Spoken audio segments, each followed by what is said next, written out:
How you doing? And A-okay. Bulavinaka. Yeah, We have that in Bolivinaka, common Vinaka here. Vakelevu. Yeah.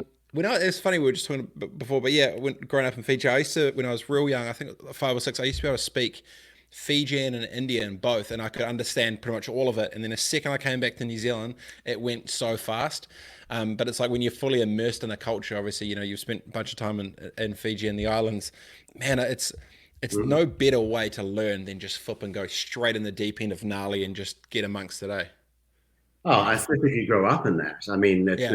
it's your DNA is being, your kind of social DNA is being developed, in those young years. And, I look back on Fiji as the way I laugh, the way my humor is shaped, Yep. the foods that I love, they're all part of that era.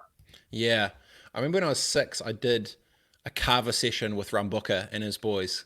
And I was 6, and I still remember I rolled in. It was just this mad circle, and everyone's just doing the thing. And it finally got around. Yeah, I was yeah, like, "Yeah, right, carver with Rambuka." yeah, yeah. So gnarly. So anyway, let's rewind back. Sure. How do you describe yourself? Like you got, I was just saying before. You get fingers in a whole bunch of pies. You're in the hospital game, travel tour, you a bunch of shit. Like how do Yeah. you? What does your mum think you do? Like, how do you do it? Like, what does everyone? Well, my mum knows what I do because I was brought up by my dad, who was one of the original development entrepreneurs in the region, and his books and the psychology that he embedded to us children at home is what's been the foundation of all of my work. I even to this day, doors open to me in the Pacific because of the respect that my father has passed Yeah. on to me through name. And my dad wrote a book. It's so relevant right now. I just picked it up again last night. He wrote a book called Trickling Up, which was a strategy for development where the people at the bottom matter the most.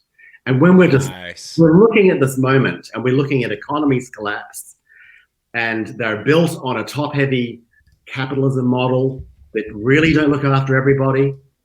And I'm very reminded of his work and also just of the Pacific way, the way where community comes before the individual. To me, that is very much part of the New Zealand way as well, by the way, which is why we are able to manage this moment as a nation.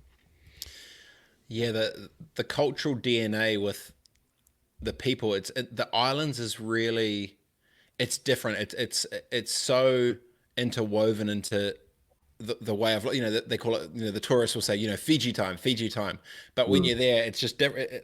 Similar, I guess, in Maoridom with iwi, with blood relationships, when you need to know the context, there's Yeah, always with Fiji, because it's so tight, there's always the story behind the story behind the story, and the more you absolutely. get in, it just weaves through more and more, which makes it sort of I mean, great for some things, a lot difficult for unpicking other things, but at the same time interesting.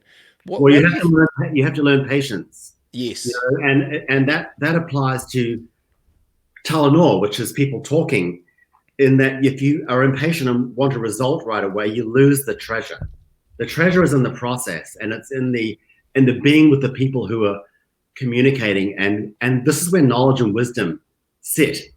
It's not in the I need this bite and I move on. Hmm. I'll tell you a funny story actually, which is not Go related to on. what I just Go said. on. But I have a friend here in Auckland who's Fijian, who's a waiter in a Yep. restaurant. And I saw him, about a year ago, and I said to him, "Hey, how's it going?" He said, Rob, it's great, but everyone's on time. He completely flipped it around. Oh, well, is he at the French cafe? Is he? He was working down at Badushi. He's not there anymore. He's back in Fiji. But I just thought, well, that's really a perspective that people don't get when they complain about Fiji time. Yeah. Or the other way you think is like, and so you're talking about the way of navigating time. I wonder how many Fijians have married Germans. Yeah, exactly. Exactly. Yeah. Like, how would that be? Yeah. He's like, I said 3. He's like, yeah, 3-ish. Lots of. No, I remember I was trying to explain to someone like classic Fiji time and Fiji vibes, and we're over there and asked the taxi driver, oh, does it rain a lot? He's like, yeah, lots of rain. Oh, how much rain? Oh, lots of rain. It's like, yeah, Yeah. like how often? It's like, oh, heaps often. Yeah. Just, No, it's a sorry, whole, man, stop whole it. other paradigm Oh, jeez. in So so you're in Auckland at the moment, much. but it feels like your soul sits in the islands. Would that be It fair? does, That is probably fair. I mean, my work is there. You know, I wrote my first book because I had observed, I was working in the Caribbean and I observed that in the hotel industry, all the food was being imported. And it was imported because the menus did not reflect local culture. Local cuisine requires local agriculture. So we talk about farm to table, but this is in an economy like Fiji, Samoa, Vanuatu, where tourism is the big money earner for the region, for the island. If all that money goes offshore in food, you know, that's a massive opportunity, and you can actually create rural poverty through that. And it affects the food psychology of a nation when the biggest industry in the nation, with all these people coming in every day, not wanting your food, there's a message in there that maybe we're not good enough. Because food, the story of the food is the story of the people. So if you're rejecting a cuisine system, you're rejecting a cultural system, you're rejecting a people. So it's very meta, but I definitely get it. Yeah, it's become the kind of kaupapa base of my work, is that food is a reflection of culture and of people and of nature and of history. So how do you? So let's go on that path for a second. Mm. So is it when shit goes wrong, people could look and say, "Hey, you need to change this or that," or it gets feedback. If over the tourism ecosystem in the last couple of decades, it's become clear that what tourists wanting aren't what locals have. Is it a fact of they aren't? Is it an education issue that they're not aware of the good stuff that can exist, or is it back to the drawing board, leveraging localized stuff to curate and craft in new ways that would become more of a magnet of attention or opportunity for them? What's the? I mean, yeah.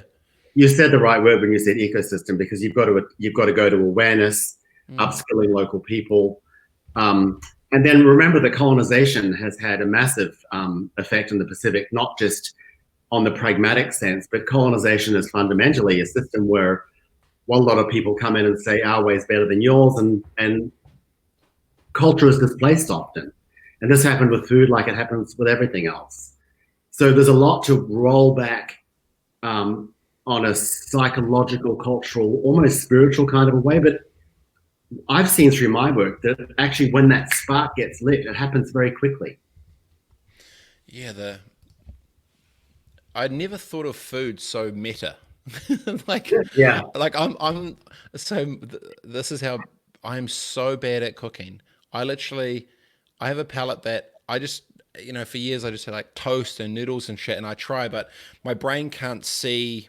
Like when I look at a pantry, like my wife can look, and she's half Mexican Spanish, so she can just see the whole thing, right? She's like and just like boom, magic. And I look at it and my brain literally can't see it. So I've been trying over lockdown. I've been trying for 5 weeks now, whatever, trying to do toasted sandwiches on a pan. And every flipping time I can't do that. And I've been putting up photos, like showing people, and it's so bad. And I'm getting tips and screaming. It's so painful. So for me, it's never been a thing, but I totally love I love seeing other people create. Like I love the creation of others, whether it be music or art, especially like any of that stuff. So when it comes to food, it's exactly the same. I've got friends that are super into it. But when you unwind it all the way back to there, when you see, say, maybe cuisine from the islands compared to here, what's the handbrake of why they're having to export it all or import it all? Is it just lack of creativity? Is it lack of education, lack of awareness? No. What's the hook? The culture provides all the creativity, and then you throw. I mean, the project that I have right now, Pacific Island Food Revolution, which is plug also playing on demand right now in New Zealand. Plug. Yeah, it's really about igniting that spark that exists within young people in the Pacific to view their food system as valuable as everywhere else's, because it actually is, and there's no one thing that makes it all work, but it really comes from within, and the foundation of Pacific food culture is Pacific culture itself. So it can't go wrong. And remember that original cultures are fundamentally based on an authentic appreciation and valuing of the natural world. Cuisines, before ultra processed food, all cuisines were based on natural products. And when you go off that track, and you go to an industrial food model, a processed food model, those pathways probably have to be recreated a bit within each person, like you're saying about yourself, actually, in that case. Because when you tell me that, I think, oh man, he's at ground zero. Mate, I'm like, I'm renowned within my circles for like, I literally would rather start running a marathon backwards than try to have to, like, I would even do, it would get to the point where I'd do my food bag thing, and then you get the points and the shit, and it would take me like an hour and a half that should have been 20 minutes. I'd be like an hour and a half. It's, you could easily film a series watching me. People, I don't freak out much. You put me in a kitchen with 5 ingredients and watch me literally like start sweating, try to, my brain just can't see it. But you know, a story for another day. But you said something was really interesting. When commerce hits creativity, that changes the way things are done, right? It changes. Now we're talking about, you know, efficiency and scalability. So let's do mass production. Let's do boom, boom, boom, boom, boom. The dynamics change because you can't almost scale those exclusive little pieces, which is why I guess commerce comes along, and then the big, maybe the corporate, let's call it maybe the corporatization of food. How does someone keep it real while still scaling? Do you know what I mean? I mean, commerce can go anywhere. Commerce could go, we value agriculture more than we value industrial food. And so that can be the focus of commerce. I mean, so maybe corporatization of food. Yeah, and it's been driven a bit by trying to make things cheaper and trying to make things more convenient, but it's come at great cost, and it's particularly in the Pacific and around the world, in terms of health. You know, Fiji has 83% diabetes and unbelievably scary numbers. But I hear those numbers, and I know the solution is right in the backyard, so I don't get despondent. I was also speaking to the co-host of my television series. We did the television series 100% to create this kind of food revolution in the Pacific. It was not meant to be just entertainment. Entertainment is our avenue into the living room and into and to get people excited about this, about the prospect. But Dr. John Ehawea, who's my co-host in Fiji, oh God, I've lost my train of thought. We just spoke yesterday. What did you say?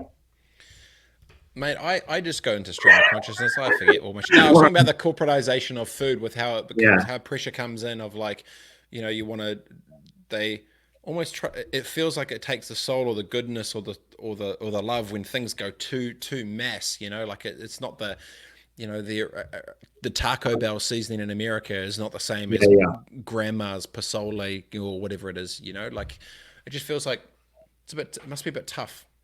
Well, I mean, globalization has its great assets, but it's so important that it's managed in a way that the distinct cultural assets and things that we love about each other don't get lost in some big homogenous whitewash of humanity.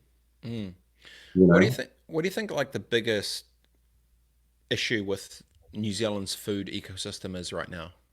Or maybe let's go New Zealand and then the islands. Is there a difference? What's the biggest issue that you see that frustrates you? Like, what the fuck? Like, what's the dumb shit? I think New Zealand's pretty good, actually. I mean, I lived in China for a while, and I saw, and of course, I lived in China because our biggest recipient of New Zealand food products is China, and I was working in that space, and I really came to appreciate how good we are at. I mean, this is a nation of, first of all, indigenous people with indigenous values that have great reverence. Tangata Whenua, people of the land, that means there's no separation. Land is part of your DNA, part of who you are.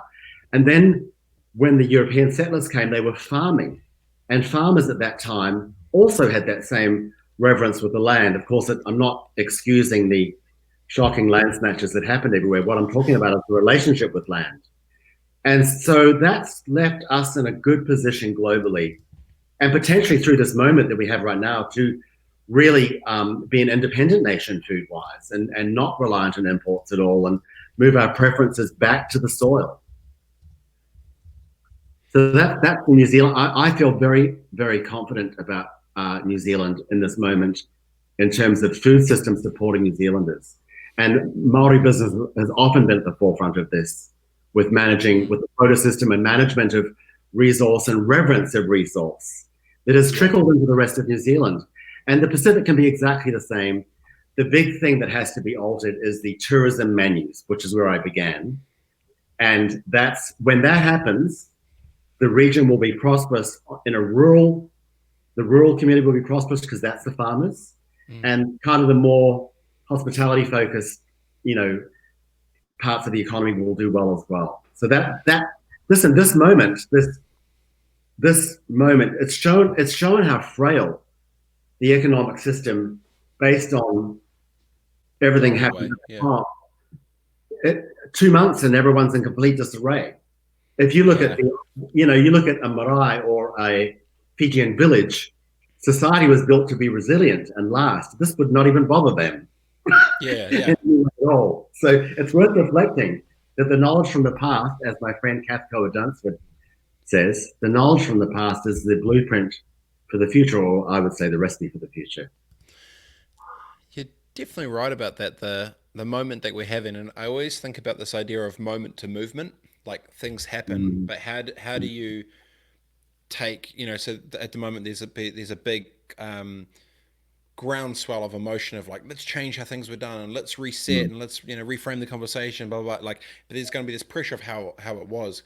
And you talk about food revolutions. If you're going from this moment of COVID-19 into a movement for food revolution, like what are the key levers which you need to push in the next 18 months to try and make that a reality? Like, how does this, in your head, playing chess to bring this movement around food to happen? How do you think that plays out? Well, it may play out all by itself. There's one, I was speaking to Dr. John Hawaii yesterday, and he was saying how, as the imports have been less available in Suva, which is 400,000 people, half of Fiji's population, that people have started eating from the market again and posting those pictures on social media and look at my local food. And, a crisis making something like that is a pretty extraordinary, fantastic crisis. Mm. The resiliency piece is interesting. We've been talking about this kind of local, like hyper local resiliency of like totally backing that cafe down the corner and these different bits and Mm. pieces. The resilience of a nation for its own food supply. I mean, probably a dumb question, but it feels like we've got more than enough food to take care of ourselves, right? Yeah, Like absolutely. easily. So then, do you Easily. think that from a government's point of view, they'll start to, you know, question different, taxes and what comes in and out, or do you I think hope there'll so. be, yeah, like how do you think they'll play that, right? Because they need the relationships with many for trade, but simultaneously they're going to be like, hey, well, if this shit happens again, we want to make sure that we're, I guess, looking out for number one as well. How do you think the tension of like local resiliency and support versus international trade and commerce will sort of play out? Because that's quite an interesting one. Well, the whole impetus of the COVID, of the lockdown, has been New Zealanders looking after New Zealanders. So I hope that that flows into our our trade strategies.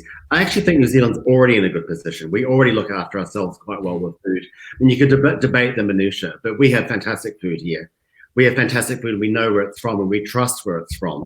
Trust is such a massive element in food systems. If you know the farmer, which we can do through farmers markets, etc. But even with our big supermarkets, we're only one or two steps away from the source. We're not Mm.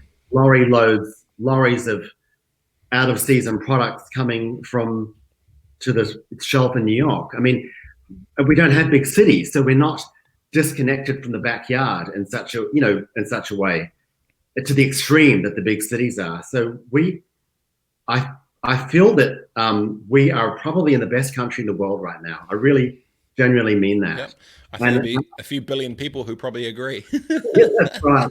And I'm stoked that our leadership has given us aspiration and compassionate language through this Yeah, time.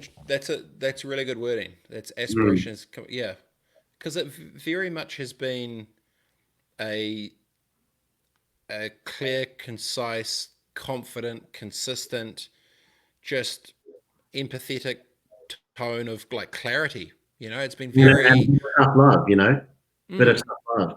I listened to on Wiser Conversations, the webinar that Derek Hanley hosts on Facebook. I listened to this incredible Japanese Zen expert the other day on that, and he said that self-compassion is the key to resilience.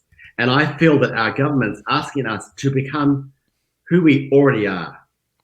You know, I think there's a bit of, listen, I grew up here and then in Fiji, and all I wanted to do was go to New York, go to Los Angeles. And what does that say about how we viewed ourselves? Now every kid in Los Angeles and New York is going to want to come here. It's flipped. But we should have been like that in the beginning. I mean, I don't know how to Well, it's always that you know. that expat thing, right? Like you know, grow up, leave home, but it's still just that it pulls you back, you know, like it wants to just pull you back in the mix of you know, you go around. I mean, you know, we've both probably traveled around a whole bunch. We definitely have, and then it's always that thing of, well, where is home, and you kind of miss that hook to come back into. And also the role of glamour, you know, the glamorization of that's communicated through television and through movies and stuff. What is glamour now? This will be something that's considered as well. Is glamour that thin veneer of celebrity that seems to be the currency of so many Kardashian type? There's something in there, right? Because those, let me tell you, these influencers have been pretty quiet these last 6 weeks, stuck at home without their cool shit to be able to go to, and their blah blah blah. I think the veil of fakeness has become very, this woke culture. I hate that word, but this woke culture. I think it's going to make people second guess what's really valuable. You know, like I talk about offline being the new online, analog being the new digital. You know, this escapism being the new forefront. There's all these different kind of things that are happening around, and you wonder after this if then people are going to have a different tone of what they feel that new glamour may be, because I think at this point it's pretty clear that what they thought it was isn't it. It's got very little value, but it's not going to sustain us through hunger or through through crisis. It's not. No depth. How do you feel the hospo game will change locally after this in New Zealand? Like, how do you think this plays out? Yeah. I just read an article in the New York Times, a restaurant that I used to love there called Prune, which has been there for ages. It was one of those places that you just always hung at. And the article was really saying the hospo game has been on thin ice for a hell of a long time. There's been all this pressure on pricing. People want things to be reasonable. At the same time, people have got to be paid. Rents are going up. Food prices go up. And it seems to be that kind of tension was arriving anyway. And I don't know how the food business is going to be moving forward, the hospitality industry. I'd hate us to lose too many of these amazing restaurants, and you know, that they're front faces of culture as well, you know, and they help define who we are as well. But I think there will be some pain. There will definitely be some pain. I mean, the takeout option is, of course, just the food. It's not the social aspect and the sense of place that a restaurant offers. And I certainly will miss some of those great institutions, including some of the ones here that I'm sure will go by the wayside. Yeah, it's going to be. We've been talking about a few times. There's quite a bit of naivety in the public domain, thinking, "Oh, sweet, we're out. We'll just go back. It's going to be normal." I'm like, no. If a business is shut for 2 months and then it pops back up and it has 70 to 80% decrease in revenue, it cannot keep 100% of the staff. It cannot keep 100% of the products and services.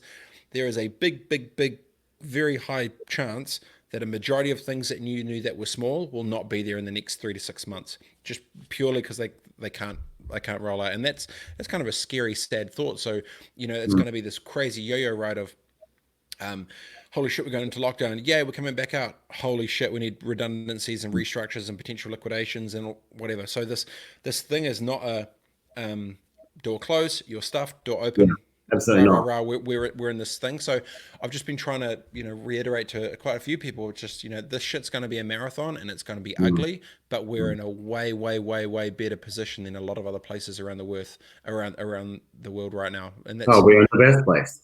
We're in the best place. Yeah, I do really feel for the restaurateurs. I've been a restaurateur myself, and I know that's a really tough game. It's you just make so little money. You work so hard. Everyone's got an opinion about you. There's many reasons not to be in it, but if you're hooked into it, the theatre of the experience and the culture of the staff is beautiful, and that's what people really really love. But I think that with all the challenges that you just articulated, then plus the fact that customers are going to be feeling a little conscious about what they spend their money on, I don't think it's a great moment for restaurateurs at all. How do you, you know, when the world when New Zealand went into pause, Mm. tourism went to zero. Hmm. Now it needs to rebuild hyperlocal, regional, national, international phases. Hmm. Hospo gets to today, cafes open their doors, Mm. right?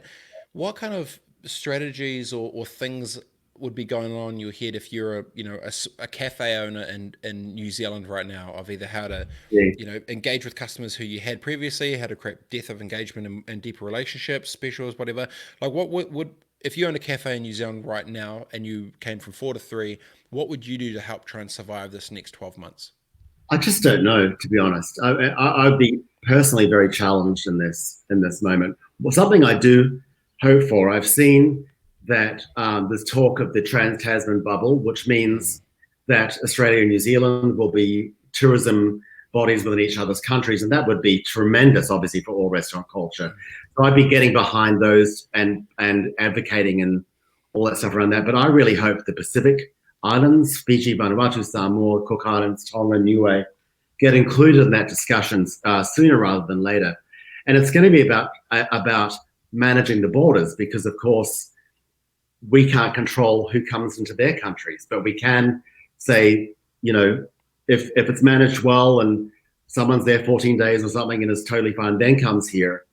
But it's also about us going there. I hope that our tourism model gets super conscious and that we look at supporting our Pacific neighbors. We are a Pacific nation, after all. We have hopefully rid ourselves of our colonial identity, and we're a Pacific nation. And our government has always been good at looking after the Pacific Islands, and I hope that they look to creating a strategy that will let us back in to be the economy that supports the region. At the same time, I hope the Pacific resets their tourism model so that that money that does come in stays in the Pacific and in the hands of Pacific people. I definitely agree on the Pacific side. The danger from a border control perspective is if they can't control who gets there, you almost can't go into a relationship saying, "Yeah, we'll open up to you if you don't let anyone else in," because then they're going to say no to the rest of the world just to us, which I'm imagining might be a bit of a stretch. But if we go down that route Well, for a second, if they go down it, then what's going to happen is others could come in, Kiwis fly over, potentially get it, then bring it back, and then you're like, "Oh fuck," or yeah, that safe bubble of it's going to be expanding the politics of expanding the bubble is going mm, to be so immense because mm, in this weird way it's going to be kind of it feels almost open dictatorship, right? mm, Yeah, we work with everyone, but this is how it's got to be because I mean they can't. I mean, sure, I'm imagining we'll be at 3 and 2 I mean 2 for a while for global travel, but that's probably the biggest risk, right? Because if mm. she gets up onto the stage and is like, all right, team, sorry, we kind of let some crew in, and unfortunately, we're back on lockdown for another 4 weeks. And we're like, what the fuck? Like, Yeah. it'll be anarchy. How do you think it plays out? I just think it's really important that we really look after the Pacific because if we Mm, don't, the problem then ends up on our shores. And so that's a pragmatic part of it. I think that if the Pacific Islands are opened up to be included in some Pacific bubble, and that's the only place that we can go on holiday, mm. well, we won't care they've had to turn down China or the US or wherever. I mean, I don't want to dictate their strategy, but that No, is a no. model that could be really, really good. We could all be looking after each other. And the reality is a majority of people that live in the islands have family here. Like Oh, huge, like the crossover for even yeah, like those who are wanting to see each other. It's like yeah. you go to certain parts of Auckland and you've taken a quick flight somewhere else in the islands. It's so tight. It's so, the Tongan Samoans, the whole crew. So yeah, clearly that will be probably a conversation that gets had after the Anzac bubble because then there'll be double. You're going to have the Pacific crew from the Aussie side and the Pacific crew from the New Zealand side. I mean, that feels like a no-brainer. But Mm. once again, for brand to the world, I like the power of the Anzac. The Anzac is a very powerful brand Mm. globally, Hmm. so I think that can be a thing. What gets you That's most? a really good idea, actually. That's a really good idea. Yeah, no, but like it's a thing, right? Yeah, Yeah. there's a it's a branding play, right? Mm. This is straight marketing. It's like, okay, the world is shut for business, but New Zealand is flipping open. All right, giddy up. So, a lot of the conversations have been, how does New Zealand government set up easy systems with regulations and government political shit? So every single international business that Mm. needs to have people and functioning and moving could open up remote offices in New Zealand with Mm. human beings which are in there just by Mm. redeploying different skill sets of whether it's phone services or sales or whatever the thing is and actually run it. That is a massive magnet opportunity for global business in New Zealand, because the biggest danger I'm kind of feeling from at a macro level is the waves will keep coming in different spots and Mm. re-shut down different spots. So it's like red light, green light, red light, green light. Ah, thought you were over. Nah, stuff you. And if we can create safe consistency as a resilience play, not only like an insurance policy against the world kind of commercial, fundamental way it rolls, I think it could be.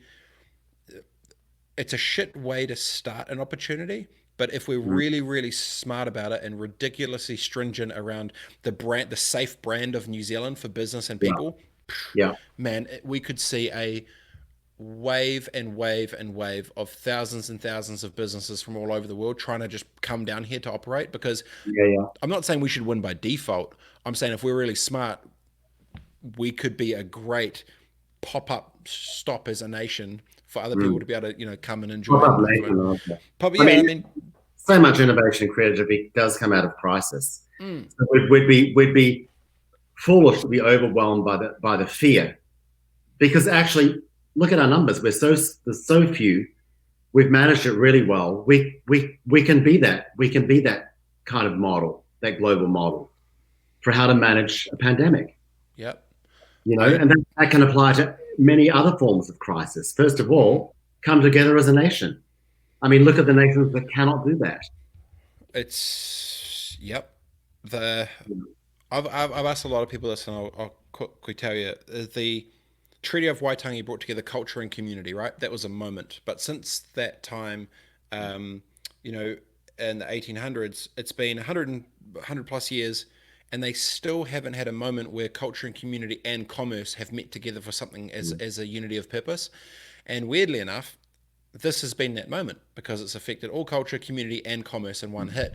So the thing, my kind of take on it is saying, okay, the Treaty of Waitangi brought us together. Cool.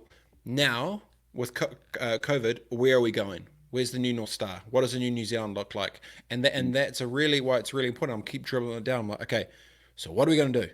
How's it going to get structured? How do we kind of force our way into the new world? Like when you see what you feel New Zealand could be or is to maybe to each other and to the world, if you could put sprinkle a little fairy dust all over the shit, Kiwi how, does.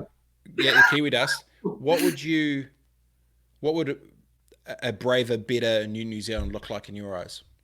Gee, I just feel we're doing really well.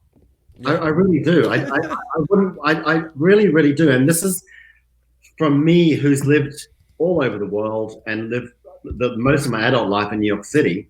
I'm so grateful to be here at this time. I don't know that there's one magic piece. I think it'll be really interesting looking back on this moment strategically and kind of systems wise and see what we did right, because we've done a lot right. So understanding that can be part of what we sell as a nation as well, right?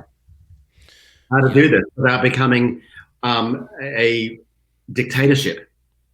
It's been Mm. done through the will. We have a leader who has developed and curated the will of New Zealanders, and that is astonishing leadership.